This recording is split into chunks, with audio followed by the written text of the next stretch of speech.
Hi, good morning, writers. It's Joanne Fedler here, and today I'm going to talk about a technique that I have developed over the course of the last couple of years, which I think is kind of helpful for writers who are struggling to access their unique writing voice.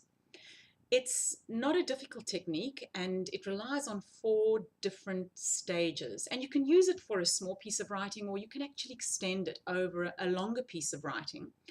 And it goes like this. So say you sit down and you're not sure what you want to write about or where to start or how to go about it. Start with how you feel in your body right now, what you can see, hear, taste, touch, or smell. And that's really easy because wherever you are, your senses are going to be working. So write into the one sense that you want to focus on in this moment. It can be anything, it doesn't have to be significant.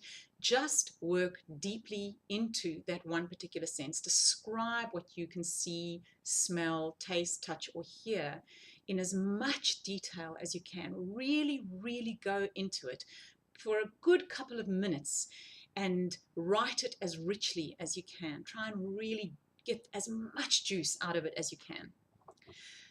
When you've done that, or as you're doing that, hopefully some feeling will come into your body.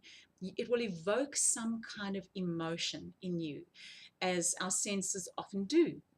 And then the minute you feel that movement from pure sensation into emotion, start writing into the emotion and go right into the emotion. Forget what the sense was about, because senses can sometimes evoke emotions that are very, very different from the actual experience of the sense itself. So then just write into the emotion for a little while.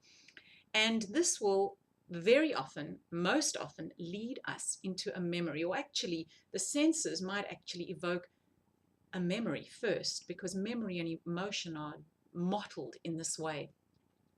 So then write deeply into that memory. Really drag it up out of the recesses of your brain and write as much detail as you can around that particular memory. So you've done your senses, you've done the emotion, you've done the memory. And then stop and stand back from it all and ask yourself, what meaning do I make out of all of this? What is this about? What can I say about this? How can I reflect on these things? Because actually the job of the writer is to do exactly that, to reflect and create meaning out of all these different experiences that we have. So just to give you an example from my own writing, when I wrote my book, When Hungry Eat, I started out by describing a bowl of pasta that I was eating on this new diet.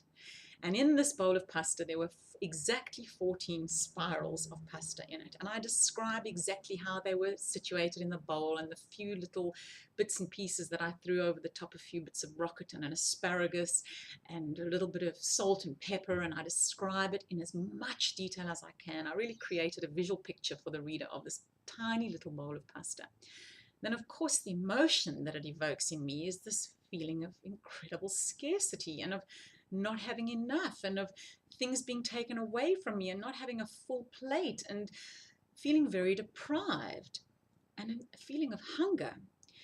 And of course, that then brought up a memory of when I was a young woman in my 20s and I worked in a women's crisis center. And I used to see people who were really hungry, like literally hungry, who hadn't eaten in days. And I wrote into a particular memory of a woman who came in who had these very dry, chapped lips, and I could just see from her face, her gaunt features, that she hadn't eaten in days. And in the organization I worked in, you weren't allowed to give people money, you weren't allowed to give them food. There was this client counselor boundaries that you were not allowed to step over, and how conflicted I felt about that.